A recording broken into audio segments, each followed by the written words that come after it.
Assalamualaikum warahmatullahi wabarakatuh. Semoga kita semua dalam keadaan sehat-sehat semua. Jangan lupa mematuhi protokol kesehatan karena ini masih pandemi.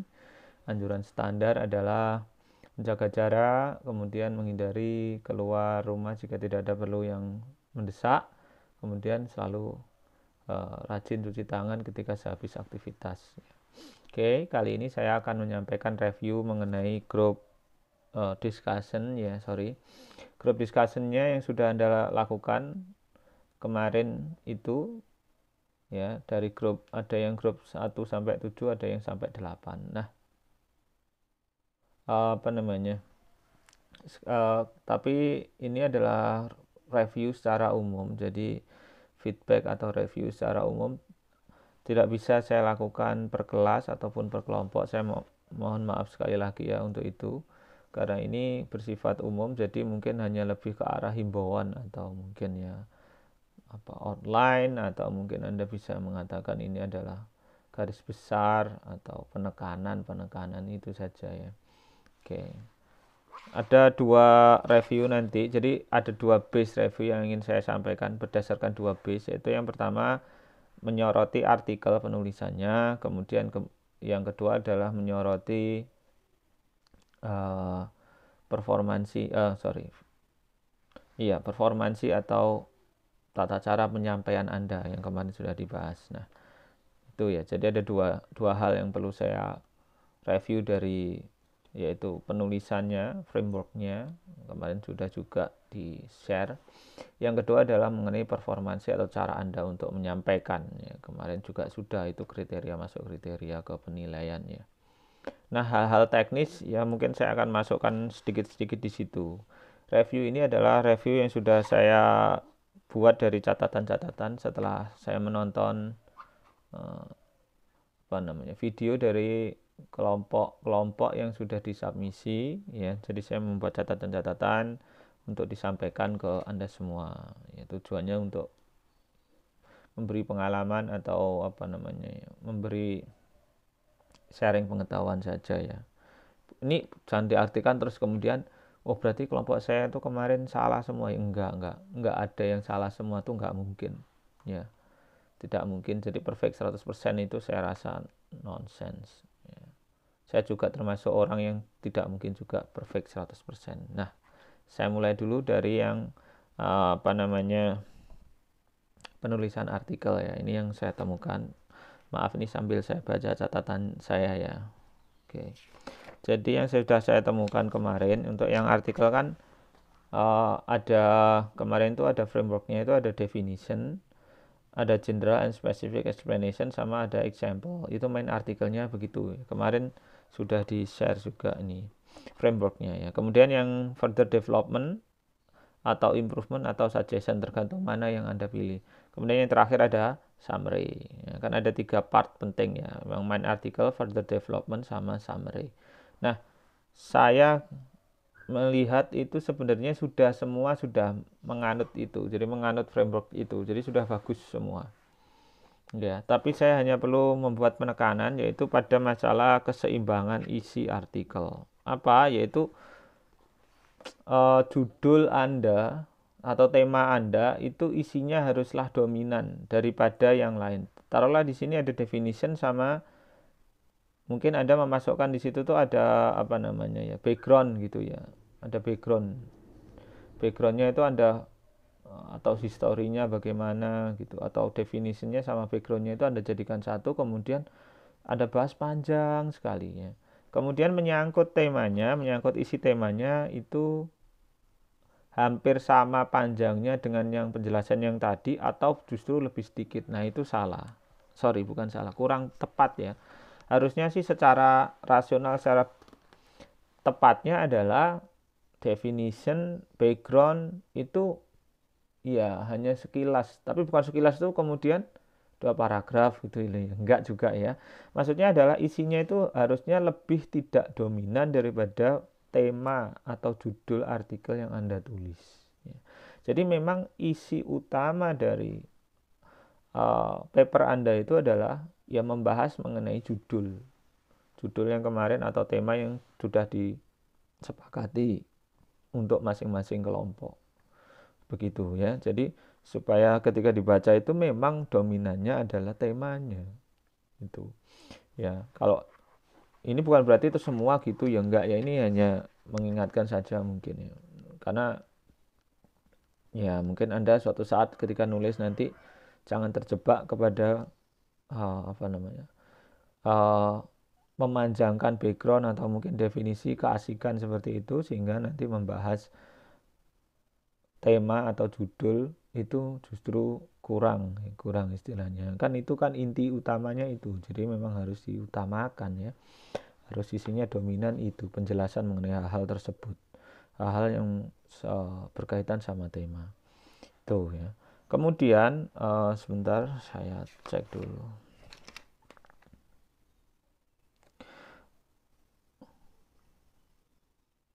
Ya, untuk yang further development itu jangan Anda lebih kurang tepat jika Anda kemudian membahas mengenai teori. Further development itu maksudnya mengenai teori atau background dari tema yang Anda bahas atau judul yang Anda bahas ya. Ada mungkin yang ketika di further development itu isinya bukanlah mengenai perkembangan ke masa depan, atau mungkin kalau Anda susah ya improvement tadi atau suggestion. Kalau suggestion saya rasa itu adalah buah dari pikiran Anda sendiri ya. Setelah Anda menuliskan teori kemudian Anda bisa membuat suggestion bahwa seharusnya itu kedepannya begini atau improvementnya begitu. Tapi kalau further development memang ya mungkin ada teori-teori di situ, tapi bukan berarti backgroundnya ya Anda cerita mengenai histori sejarahnya dan seterusnya, sama seperti yang saya sudah bahas tadi. Itu kurang pas kalau Anda masukkan di further development ya. Oke, ini bukan berarti ya terus kemudian semua begitu ya, enggak ya. Oke. Apalagi ya, sebentar saya cek lagi.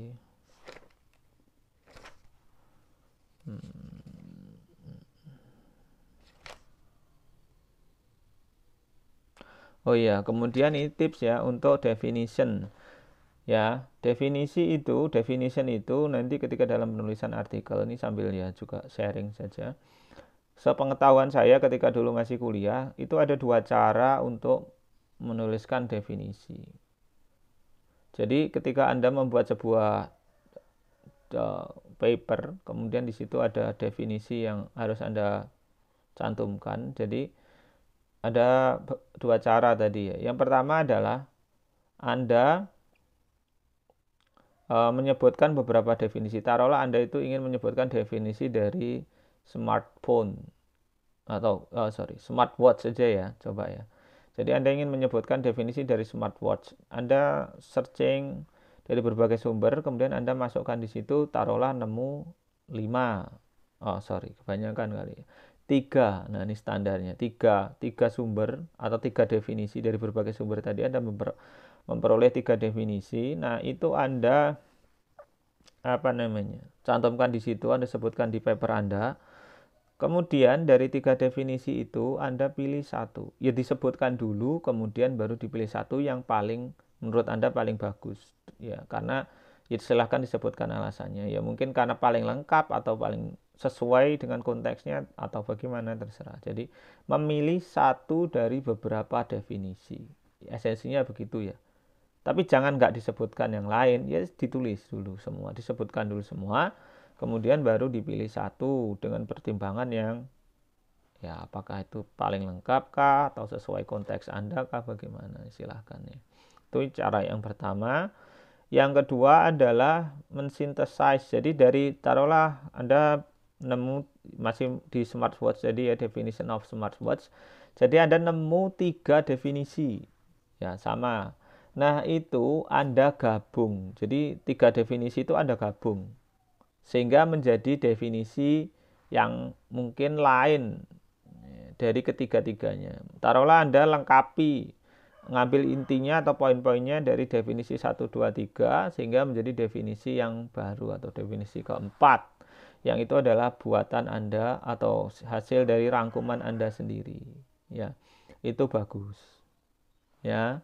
Itu contoh yang kedua. Jadi menggabungkan definisi. Mungkin definisi A kurang ini, definisi B kurang itu, definisi C sudah lengkap tapi bahasanya kurang ini, jadi Anda lengkapi, Anda perbaiki. Itu synthesize, jadi menggabung-gabungkan supaya lebih baik gitu ya, atau mengambil intinya supaya lebih pas atau sesuai dengan konteksnya. Itu adalah synthesize. Nah, dua cara ini terserah. Ini masukan saja. Mungkin beberapa dari Anda sebagian besar belum menerapkan. Saya kurang memperhatikan ya. Saya lihat cek definisi ada ya sudah. Atau mungkin Anda hanya menyebutkan satu saja. Jadi, ini aja lah definisi yang saya pilih. Sebenarnya nemu banyak, tapi Anda tulis langsung satu saja. Nah, itu lebih pasnya begitu. Ini yang sejauh yang saya tahu dulu. Ya, yang pertama memilih definisi tadi, tapi bukan berarti nggak disebutkan ya yang lain. Memilih satu dari beberapa definisi yang Anda sebutkan dengan alasan tertentu yang logis tentu saja. Kemudian yang kedua adalah merangkum atau mensinthesize dari beberapa definisi sehingga menjadi lebih baik atau lebih sesuai untuk kebutuhan paper Anda. Itu mengenai definition. Ini masukan saja, kemudian sebentar saya cek lagi. Apa ini?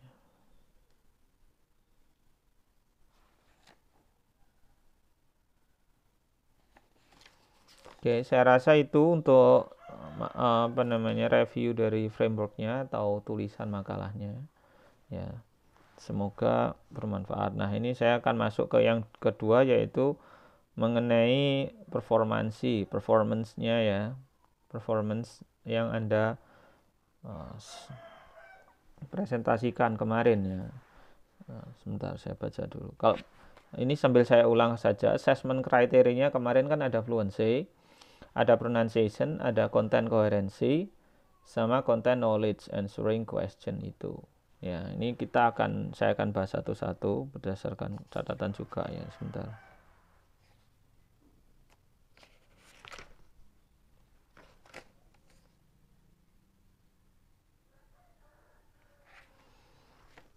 Ini saya akan mulai dulu dari ini ya.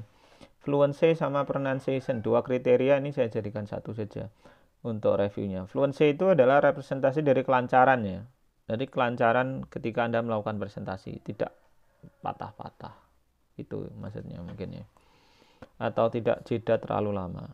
Kemudian pronunciation represent how to pronunciate atau bagaimana melafalkan.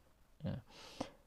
Berkaitan dengan dua kriteria ini, bagi presenter atau bagi speaker yang dipilih oleh grup, ya, ini bagi speaker yang dipilih oleh grup, jadi bagi presenter yang dipilih oleh grup itu yang pertama satu, pilihlah anggota yang paling baik pronunciation-nya atau paling lancar fluency-nya.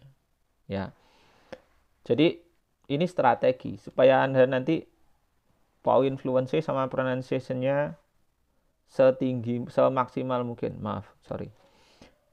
Semaksimal mungkin. Jadi pilihlah member atau anggota Anda yang paling baik pronunciation sama fluency-nya paling lancar. Jadi pasti ada. Saya tidak mengatakan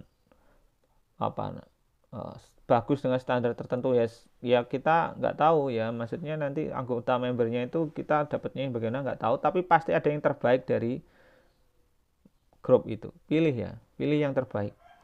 Kalau Anda mau membagi dua, ada beberapa grup yang membagi dua, jadi presenternya itu dua, misalnya paruh pertama si A, paruh kedua si B, pastikan dua orang itu adalah dua orang terbaik ya.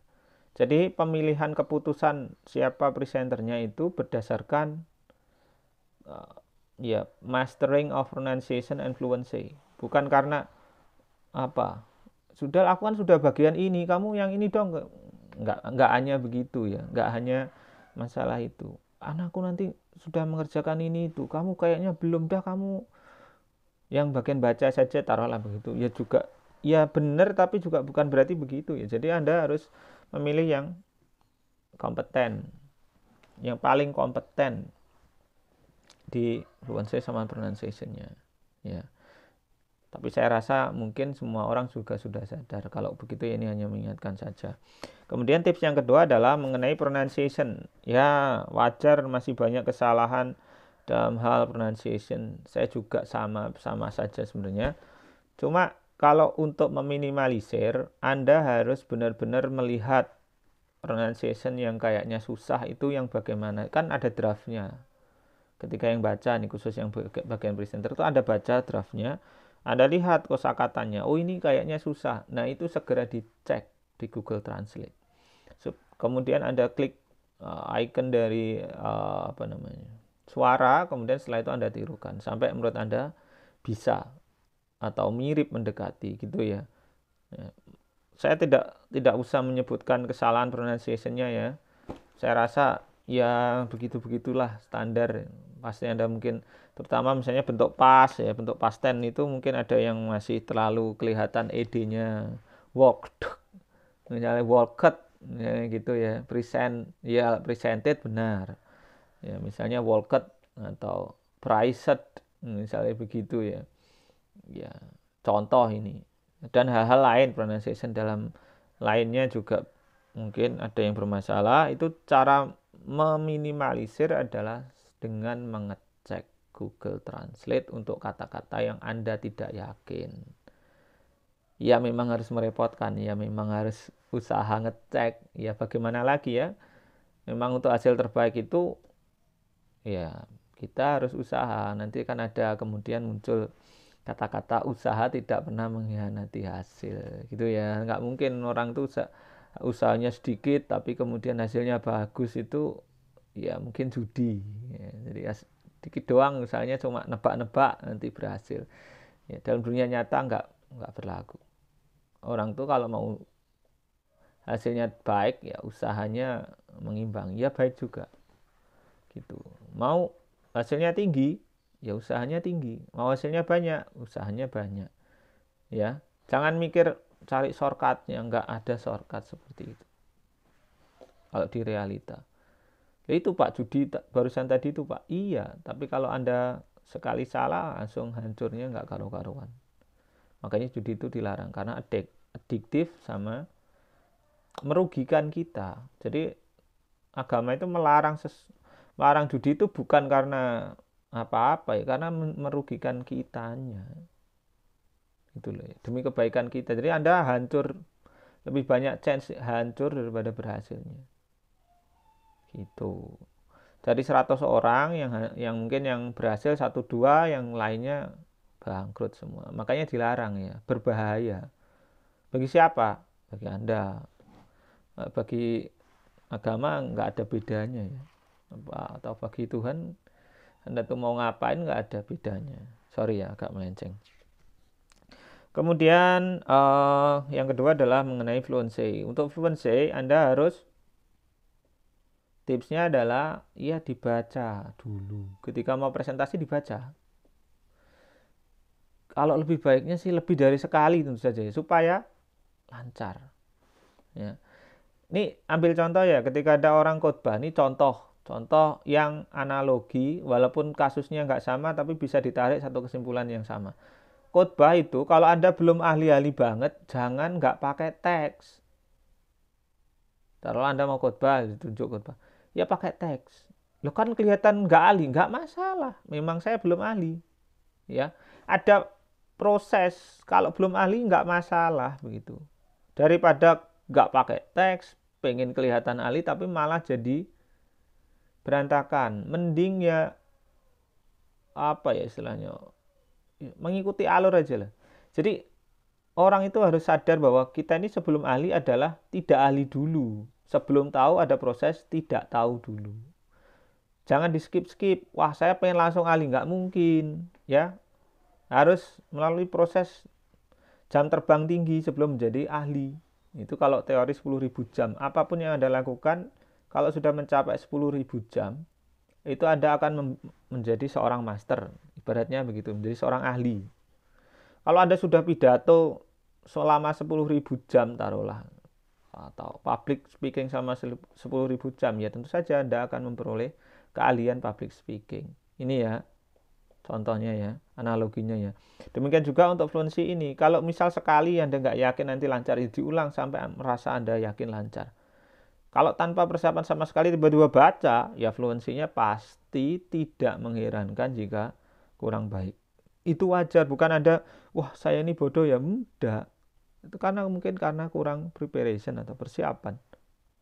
Ya, jadi sebagai orang biasa kita ini memang harus selalu bersiap-siap. Kalau sudah ahli mungkin bisa diminimalisir tanpa persiapan mungkin bisa. Nggak kelihatan jelek-jelek amat gitu loh maksud saya ya. Tapi kalau sebagai belum ahli seperti saya ini juga nih harus persiapan, bawa catatan, bawa buka laptop begini. Nanti apa yang saya sampaikan ini harus ada.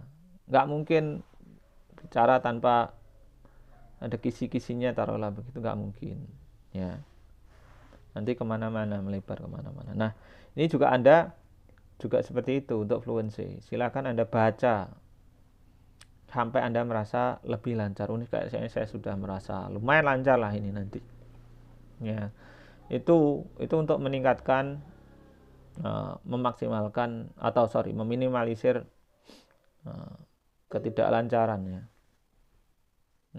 Oke. Kemudian untuk tadi ada gangguan. Kemudian untuk konten koherensi, tadi fluency sudah, pronunciation sudah, ya begitu ya. Kemudian untuk konten koherensi ini sudah dibahas di framework tadi ya, mengenai penulisan tadi ya, yaitu koherensi atau kesesuaian antara tema dengan apa yang Anda sampaikan. Jadi mengenai tadi yang isinya harus lebih banyak ke membahas temanya daripada hal yang lain-lain, itu contoh. Itu kalau kita simpelkan ya mungkin proporsional. Jadi kalau kita lihat itu proporsi. Jadi komposisi dari paper Anda itu proporsional. Ya memang yang dibahas dominannya adalah tema. Oke. Kemudian yang keempat adalah mengenai content knowledge atau answering question yang Anda lakukan melalui grup ya. Oke, saya cek sebentar catatannya.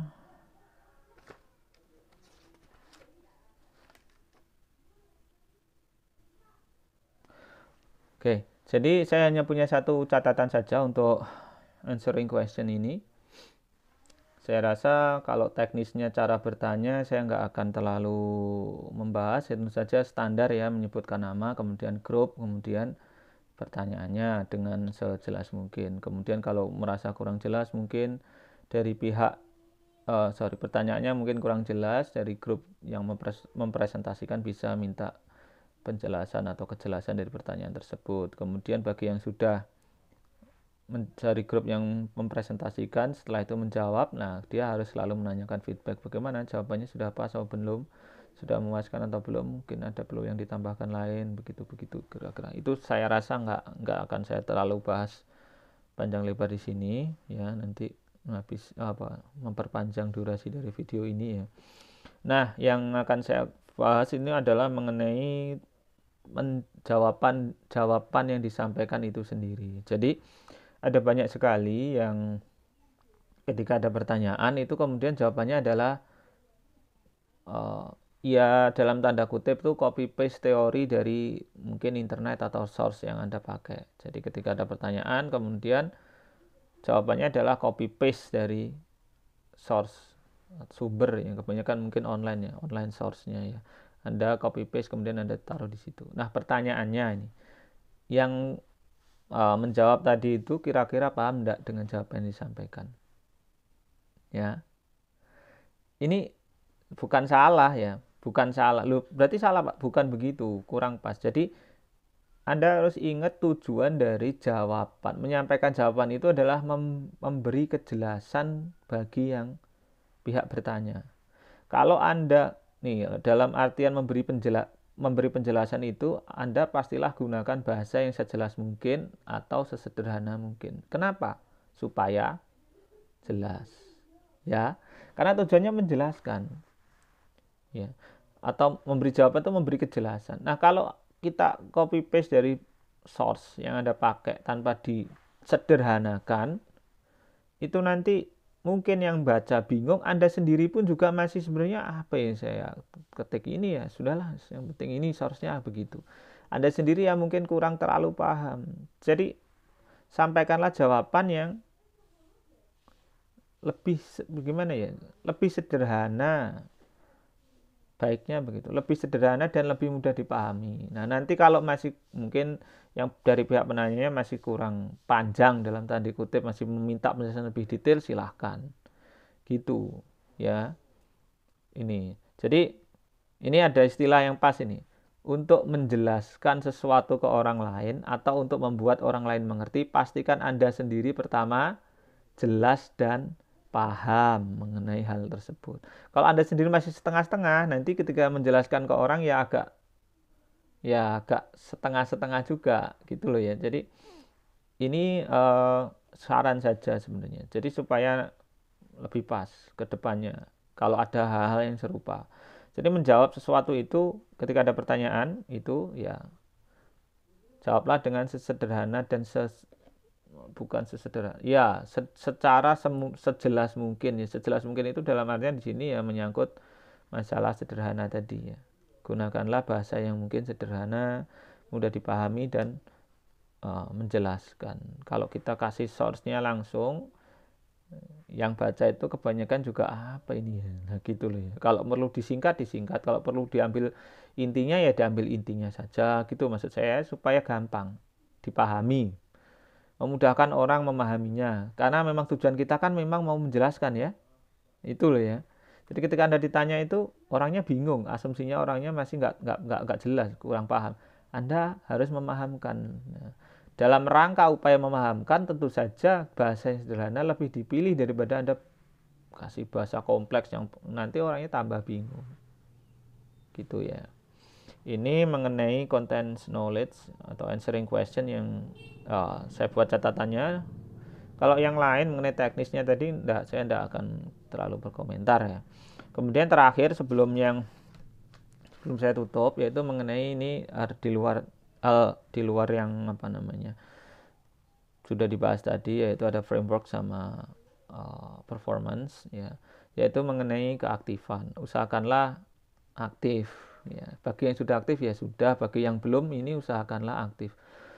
Mungkin ada pertanyaan begini loh, loh Pak, menakutkan kayaknya Pak ya. Nanti kalau saya salah nanyanya ya kayaknya bagaimana gitu ya, kelihatan ya malu misalnya begitu ya. Kita ubah pola pikir atau mindsetnya ya, bahwa ini adalah sarana atau ajang untuk belajar, jangan ajang untuk menampilkan sesuatu yang perfect. Ya boleh begitu, tapi tujuan utamanya bukan itu maksud saya tidak melarang insting seperti itu, enggak, iya memang. Masa kita mau menampilkan sesuatu yang jelek di depan umum, kan nggak mungkin. Secara insting manusiawi kita akan berusaha menampilkan yang terbaik ya, tapi jangan dijadikan sebagai sebuah tujuan utama sehingga tujuan utama yang sebenarnya tertutupi, yaitu belajar gitu loh maksud saya. Jadi tujuan prioritas utama nih saya rubah aja, prioritas utamanya itu menampilkan sesuatu yang baik atau belajar. Jawabannya adalah belajar, baru setelah itu menampilkan sesuatu yang terbaik gitu maksud saya ya. Kalau Anda balik ini menampilkan sesuatu yang terbaik, terus kemudian ada, wah tapi kan saya nggak baik ya, kayaknya kurang baik, jadi saya nggak jadi saja lah, itu jadinya seperti itu. Mending Anda aktif dulu, karena memang memang prioritasnya adalah belajar. Lah kalau nggak sekarang kapan lagi gitu loh ya, mumpung ya istilahnya orang diajangi, kemudian memang ada konteksnya di situ ya, sudah disediakan, loh kenapa nggak dipakai? Toh Anda kan juga menghadiri konteks seperti ini, menciptakan situasi seperti ini, kelas seperti ini kan juga pakai biaya. Iman kalau Anda nggak manfaatkan. Dengan analogi tertentu, Anda masuk ke dalam warung prasmanan, all you can eat, bayar kan? Nah, masa di dalam cuma minum teh terus keluar, Anda kan pasti mikirnya rugi dong ya. Udah masuk all you can eat, bayarnya taruhlah 100.000, dalam cuma minum teh sama makan kerupuk, keluar ya dapat apa, kan pertanyaannya gitu. Sama juga dengan menghadiri perkuliahan atau kelas seperti ini, Anda kan bayar ya, kayak all you can eat, semua bayarnya sama, tapi dapatnya, nah ini yang kurang mengenakan, dapatnya nggak sama. Karena ada orang yang hanya puas minum teh doang, ada yang puas sama minum teh, makan bakso, makan lontong, taruhlah begitu ya analoginya. Jadi ada orang yang puas hanya dengan datang tok, diem, yang penting datang. Itu ibaratnya kayak orang minum teh itu. Minum teh doang terus pulang. Ada orang yang nggak puas seperti itu, ada yang harus makan, makannya harus banyak. Nah itu yang dalam tanda kutip untung dalam perdagangan. Oh sorry, dalam hal analogi seperti itu ya. Jadi manfaatkanlah. Jangan jangan apa namanya, karena ya malu mungkin ya dalam artian tertentu kemudian menghalangi Anda dari proses belajar. Ya. Karena Anda harus ingat bahwa semua orang itu akan melalui fase tidak bisa dulu baru bisa. Nggak lancar dulu baru lancar. Itu alami, natural. Semua harus, manusia itu harus ada cycle-nya begitu. Anda belajar sepeda langsung pintar, bisa lepas setir, bisa atraksi, ya omong kosong. Anda belajar sepeda ya, namanya orang belajar pasti ada, ya nggak lancarnya, entah pernah jatuh kah, entah hampir jatuh kah, entah mau nabrak sesuatu kah, atau memang ya nabrak lah. Ya itu proses belajar begitu. Kan nggak mungkin Anda langsung tiba-tiba master atraksi sepeda gitu ya. Belajar motor juga sama. Ya kan ada ketika tahap-tahap belajar itu Anda merasa ini kok saya tuh perasaan naik motor tuh mau nabrak atau mau ditabrak aja pas awal-awal gitu mungkin ya. Atau mungkin mau berhenti agak susah, bonceng orang agak bagaimana kalau ada keramaian. Ini contoh ya. Tapi kan ketika sudah Anda latih terus ya tentu saja skill Anda meningkat. 10.000 jam Anda mengendarai motor ya jadi ahli. Ini kalau kita kembali ke teori 10.000 jam. Selama 10.000 jam Anda naik motor, tentu saja Anda akan menjadi ahli dalam hal naik motor. Gitu loh ya maksudnya. Jadi memang harus ada fase-fase yang seperti itu. Lah fase-fase yang seperti itu menakutkan, anxious ya kalau dalam bahasa ini, nervous. Iya, tapi itu yang harus kita lalui. Kalau Anda takut dengan hal-hal seperti itu ya nggak jadi master nanti, nggak jadi ahli, ya nggak jadi bisa atau nggak jadi memperoleh pengetahuan atau memperoleh ilmu. Itu yang ingin saya pesankan untuk yang terakhir, ya. Karena tapi kan sih sudah berlalu ya, untuk apa namanya hal-hal lain ya dalam mata kuliah lain juga begitu. Oke. Saya rasa itu yang bisa saya sampaikan. Saya mohon maaf jika ada kata-kata yang mungkin kurang berkenan ya, atau mungkin menyinggung dari pribadi Anda masing-masing. Oke, saya akhiri dulu untuk review ini. Setelah ini kan mau ada UTS sama ada UAS ya. Oke, nanti UAS-nya ya mungkin bagi yang group presentation ini UAS-nya adalah writing. Oke. Thank you. Thanks for your attention. See you in the next occasion. And Assalamualaikum warahmatullahi wabarakatuh. Bye.